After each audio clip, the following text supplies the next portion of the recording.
Good morning, ILHEMA members. I am Jenna Bishop-Beal, your president-elect. And as a reminder to our voting members, February 2nd is the last day to cast your vote for the upcoming ILHEMA board election. So we've been meeting with some of our candidates, and this morning I'm with Lalique Petersen, who is running for the director of the advocacy position. So before we begin, Lalique, why don't you tell our members a little bit about yourself as well as your professional background? Hi, everyone. I'm Lalique Petersen. Professionally, I am traditionally been in auditing and education for about 15 years, which is something that I love. Recently, about 2 years ago, I finished up a master's degree and then switched gears into education. And now I am at left Rush, and now I am at Malcolm X Community College, and I am a professor in the Health Information Management program, which is going really well. Something that I'm very passionate about and loving. So that's what I'm doing right now. Awesome. That's wonderful. Okay, so let's kind of go through, because of your educational background, what do you see being the legislative trends that we're seeing in the state and in the nation within HIM?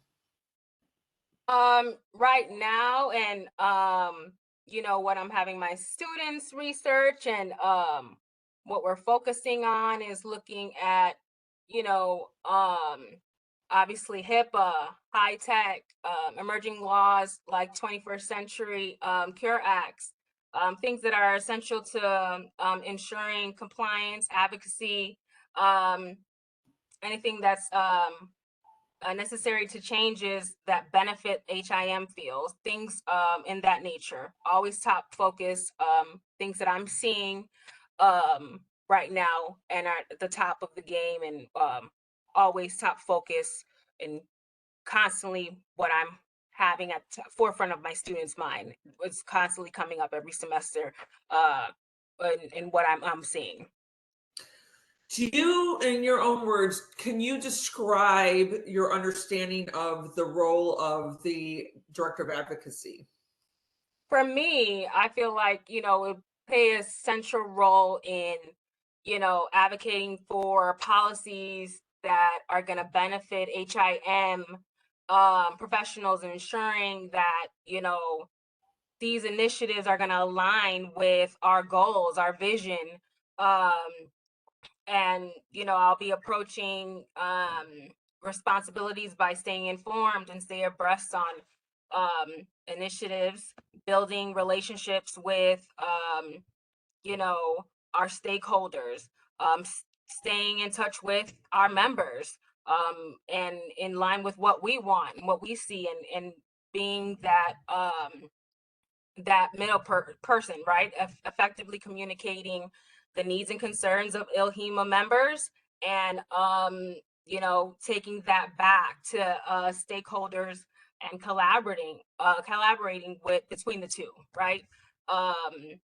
And leveraging the data research that I'm finding, and kind of sharing that information is what I see in my mind that role being. So, what are some strategies in order to best communicate to our members the advocacy, the policies that are needing to be reviewed, changed for the better, obviously, or some emerging trends that we need to focus on? What are some of your strategies in order to communicate to such a vast amount of different demographics that we have within the state of Illinois? So my plan, is to use different resources like you know, webinars, workshops. Education is big. Inform members about current issues. A lot of the times as members, and even dealing with you know, even though they're students, my students are adults. A lot of times they don't really understand, you know, legislation or what's going on out there, how it even affects them. So a lot of times you have to start with education. So I think that that's where we need to start. We need to let people know what's going on. How does this impact me or my the field or my profession? So I think we need to start there and and how do I get involved? So I think that we need to start there. We need to provide them with resources, webinars, workshops, provide them with timely updates, right? As I get the information, I have to disseminate that. Provide them with summaries of what's going on, of relevant bills, updates, changes, and these implications.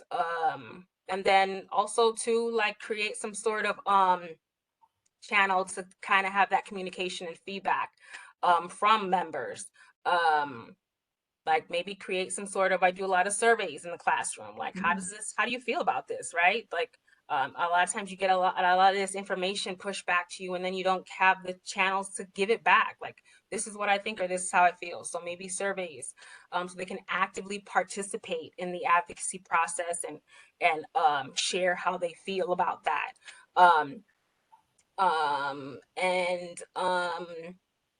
You know, just something that somehow they feel that they can contribute and have a say and foster this culture of actively engaging in what's happening and feel like they're a part of that.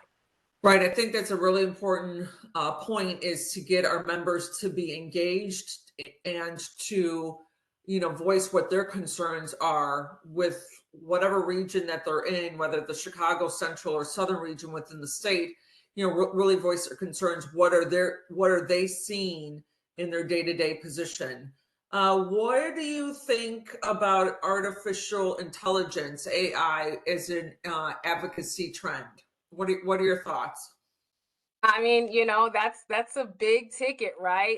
Even in education, it's coming up a lot. People are like, you know, you're either on one side of the fence, right? So, and is it a good thing? Is it a bad thing? You know, is it helping? Is it hurting? And I don't know. I feel like if it's the way of the world, if it's where we're headed, we should be going that way. I don't think that we should be moving against it or thinking it's bad, because and I think that's just the way I am.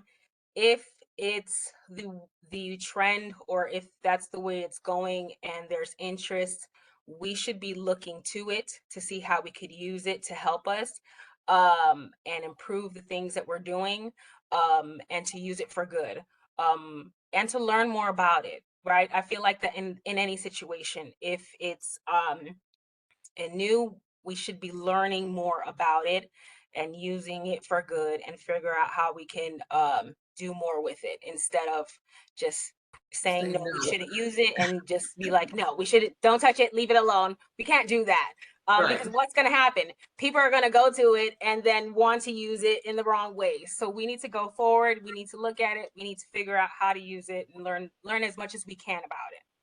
Right. Especially, you know, you're going to always have human errors within the coding or the medical record. So really, what are those guardrails within AI that you could use it appropriately to save Exactly. time and things like that? Who So, does that, right? But right. us. That's what we do. We're here. Exactly. Exactly. Oh, I agree 100%. So one thing about the term in the board is that you have 2 years. Your first year is kind of shadowing the individual that's going to be your second year.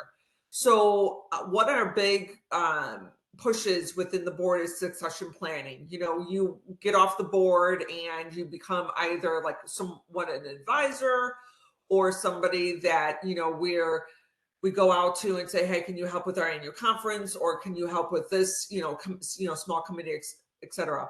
What would be your goals as you go through this particular role, your first and second year, to kind of create a playbook for those who come after you? Yeah, I think that succession plan is very important, right? You don't just go through something and then you're done. I think it's very important to sit, um, you know, when you're going through, it's important to stay behind and then walk someone through with, you know, what worked, what didn't, and then where you want to go what we should do next. You know, you don't just completely stop and then you're done. It's very important to look back to see what went well, what didn't, and what's next, to kind of help the next generation go ahead, in anything we do. Everything goes in a cycle. There's no straight line. Life doesn't work like that. It's very cyclical. We know that of life. Yeah. So that's the way it should work. And looking at it that way is very beneficial. And I think that is just, we look at it long term, that just benefits everyone. And I'm very big supporter of that. And Yeah, I agree as well. The terms go by so quickly, and it's so, yeah, there's a lot of fires that you have to take care of almost immediately, but you should have some sort of, kind of a playbook. So, like, this is what we've done at this point. This is, this month we take care of this, or, fall is a big legislation, type of term, or is it in the spring, or what are we doing in the summer when kind of things slow down a little bit? How do you catch up? So I agree. I mean, there's points in a year that you're able to take a breather, like, okay, we can breathe. What are we going to do now? Because we got to write all this stuff down because it's in our head. We leave and, there we go. Yeah. And every year it'll be the same thing. Yeah. Right? And the new person will come in and be like, I didn't know. But the last person will be like, oh, I know exactly what's going to happen, It's Exactly. coming in as a new teacher, you're like, what? But now sitting back year 2, I'm like, oh, I know exactly what's going to happen next month. That's so helpful, knowing the ins and outs of that. It's, you save so much time knowing that. That's Exactly. definitely, that's key. That's key. Yeah, exactly. 100% agree. Before we, close out our discussion, is there anything else that you'd like to tell our members? No, I just like to say that I'm happy that I'm here. I know I'm new, I know I'm new to this. I specifically picked this because it's not something that I knew. And I'm new at it, and I just like to do that. I like to be comfortable with being uncomfortable. And I know that's not everybody's cup of tea, but it totally is my bag. But I just like to let everyone know that when I'm committed, I am committed, and that I'm happy to be here. And I'm excited and I'm passionate, and it's nice to be here. So thank you, guys. You're welcome. Thank you for your time, and I wish you the best of luck in the upcoming election. Thank you. Thanks, Jenna. You're welcome. Have a great day. You too.